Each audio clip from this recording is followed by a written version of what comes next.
이상일 용인특례시장은 1일 죽전 3동과 동천동에서 주민들과 소통 간담회를 가졌습니다. 대형 프로젝트나 난제들은 많이 해결했지만 또 우리 죽전 3동의 시민들께서 생활하시면서 겪는 불편은 여전히 많이 있다고 생각을 합니다. 그래서 그런 불편에 대한 말씀도 듣고 또 저희들이 좀 더 힘을 기울이고 또 예산 투자도 해서 하나 둘씩 좀 해결하고 개선해 나가야 되겠다는 생각을 합니다. 죽전 3동 주민들은 행정복지센터 청사 건립사업 조속 추진과 대중교통망 확충 등을 건의했습니다. 이 시장은 사업은 시의 행정 절차만 남았기 때문에 2026년 하반기 착공 계획이 차질 없도록 잘 챙기겠다고 답했습니다. 또한 마을버스 배차 간격 확보를 위해 운전기사 처우를 개선하는 방안 등을 강구해 배차 간격을 줄여나가도록 노력하겠다고 말했습니다. 한편 동천동 간담회에서는 고기교 확장 진행 계획, 고기초 후문 차량 통행 등이 나왔습니다. 이 시장은 고기교 확장은 2026년 말까지 사업을 완수할 수 있도록 최선을 다하겠다고 했습니다. 또 취임 후 가장 중시하는 것 중 하나가 통학 안전인 만큼 학교별 특성에 맞는 조치를 취해왔다며 고기초 주변에서 공사 차량의 통행이 학부모 및 학교 측 동의 없이 이루어져선 안 된다고 했습니다. 이 시장은 이날 두개동 시민 40여 명과 대화했으며 지난 5월부터 지역 내 38개 읍면동을 찾아 소통 간담회를 진행하고 있습니다. 4일 용인교육지원청에서 제5회 안전문화살롱이 개최됐습니다. 이번 회의에는 이상일 용인특례시장, 안기승 용인소방서장, 장재구 용인서부소방서장, 김종길 용인동부경찰서장, 김희정 용인교육지원청 교육장 등이 참석했습니다. 이날 장마철 집중호우에 대비한 학교 주변 비탈면 안전관리 대책이 논의됐습니다. 이 시장은 이번 점검 시 학교 주변 비탈면 29곳 모두를 포함해 안전에 문제가 없는지 확인하겠다고 말했습니다. 한편 회의 후 이상일 시장은 안기승 장재구 서장과 함께 삼가동 풍림아파트를 찾아 대피로를 살피며 피난 유도 설비 3종을 설치했습니다. 피난 유도 설비는 옥상 출입문을 알려주는 안내 표지와 피난 경로를 안내하는 테이프, 잘못된 경로로 가는 것을 방지해주는 이탈 방지 펜스 등 3종으로 구성되어 있습니다. 4일 처인구 원산면에서 원산면 이음센터 개관식이 열렸습니다. 시계는 이상일 용인특례시장, 김영식 용인특례시 의회 의원, 김영민 경기도의회 의원 등 100여 명이 참석했습니다. 우리 시민들께서 지혜를 모아서 국가의 공모 사업을 따오신 것도 대단한 저력을 발휘하신 거고 그 사업을 진행하는 과정에서 발생한 어려운 문제들 또 바로 이음을 통해서 관계와 소통을 통해서 해결을 해 주신 데 대해서 진심으로 감사하다는 말씀 올리고 이음센터 개관을 축하드립니다. 원산면 이음센터는 원산면 주민의 문화, 교육 거점 시설이자 소통 공간으로 지상 2층 규모의 취미교실, 휴게실, 문화 광장 등이 조성됩니다. 한편 시는 지난 2019년 농림축산식품부 기초생활 거점 육성사업 공모에 선정돼 사업비 44억 원을 확보한 바 있습니다. 용인특례시가 5일 시청에서 고령 친화도시 인증 현판 제막식과 모니터단 발대식을 열었습니다.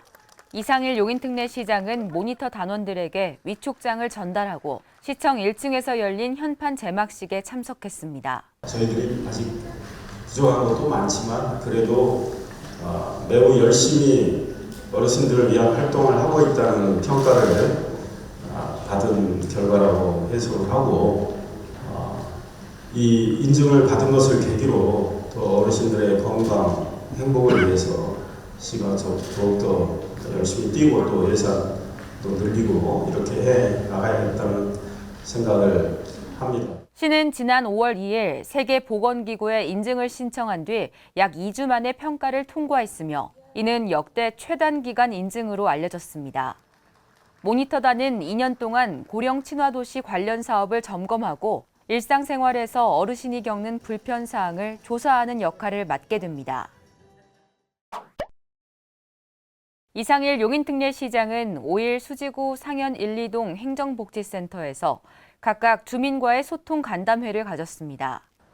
상현 1동 주민들은 반도체 고등학교 설립 추진 과정과 경기도 행사 참여 시 용인특례시 캐릭터 조화용 지원 등에 대해 요청했습니다.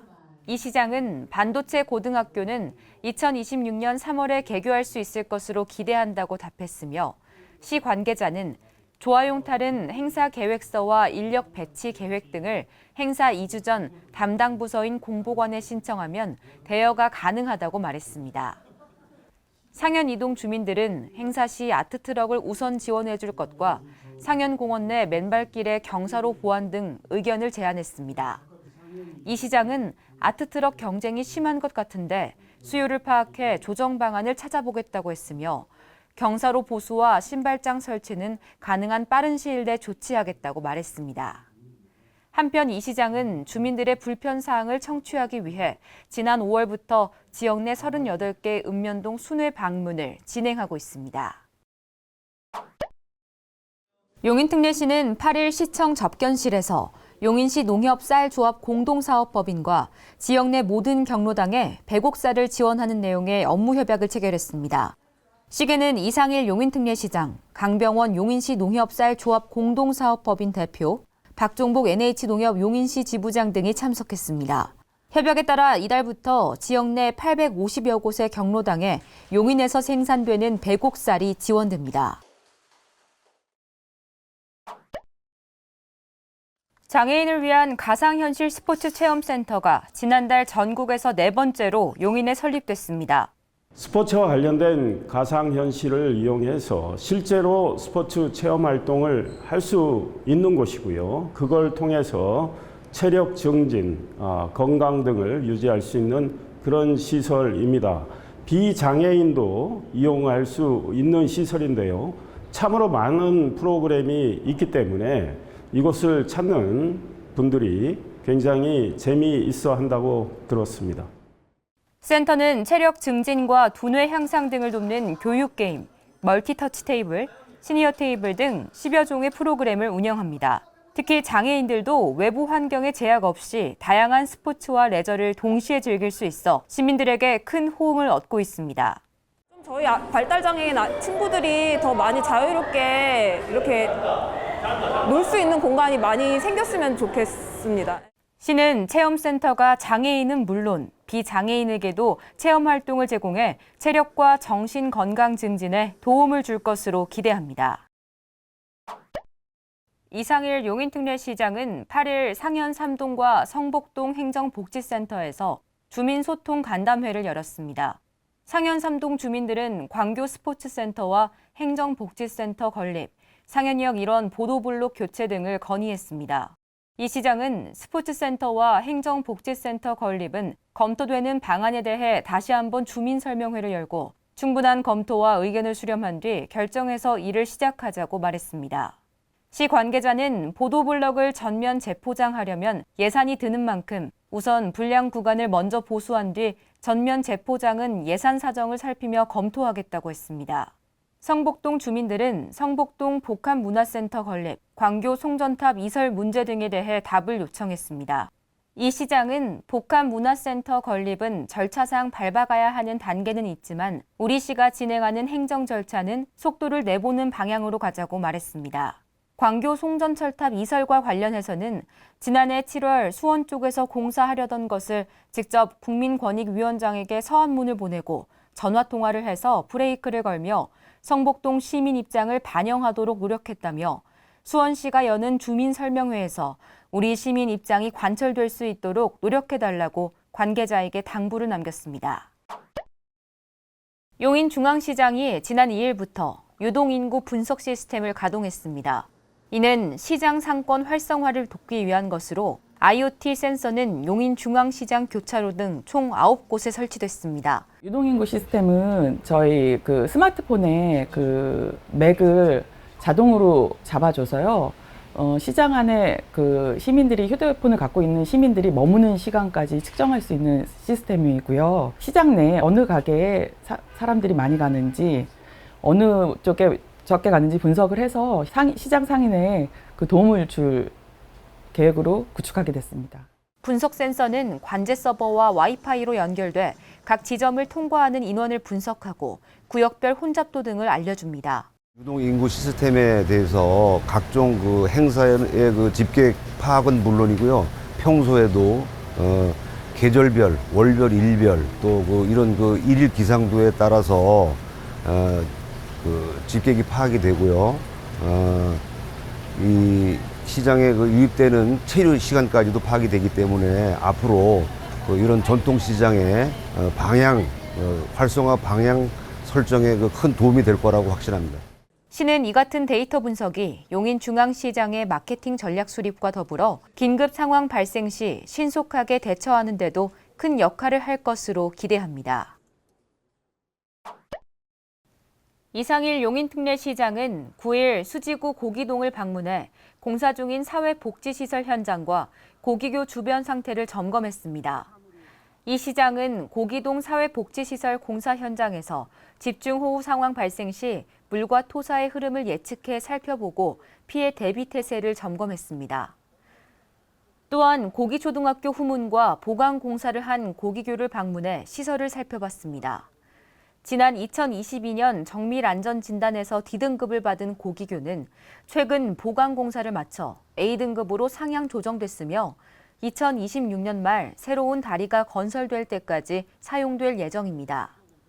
이 시장은 비 피해를 입었던 고기동에 또다시 같은 피해가 반복되지 않도록 동막천을 준설하고 집중호우에 대비한 정비 작업을 마친 결과 환경이 크게 개선되고 수해 발생 가능성도 줄였다며 올해도 대비 태세를 한층 더 강화하겠다고 밝혔습니다. 이상일 용인특례시장은 9일 수지구 풍덕천 2동 행정복지센터에서 주민소통 간담회를 가졌습니다. 풍덕천 2동 주민들은 플랫폼시티 진행 상황, 이편한 세상 아파트 정문 앞 횡단보도 적색 잔여 표시기 설치 등을 질문했습니다. 이 시장은 플랫폼시티에 대해 시장으로 취임 후 소통협의체를 만들어 가동해왔고 보상 문제도 잘 마무리해 이제 착공을 준비하는 단계라며 소재, 부품, 장비 기업 입주와 구성역 주변 복합환승센터 건립 등을 계획하고 있다고 설명했습니다. 또 횡단보도 앞 적색 잔여 표시기 설치와 관련해서는 서부경찰서와 사전 협의를 마치고 7월에 공사를 시작해 8월 중 마무리하는 것으로 알고 있다며 설치가 잘 됐는지 추후 다시 살펴보겠다고 말했습니다. 한편 이 시장은 지역 주민과 격의 없이 소통하고 불편사항을 청취하고자 지난 5월부터 주민들과 소통 간담회를 이어오고 있습니다.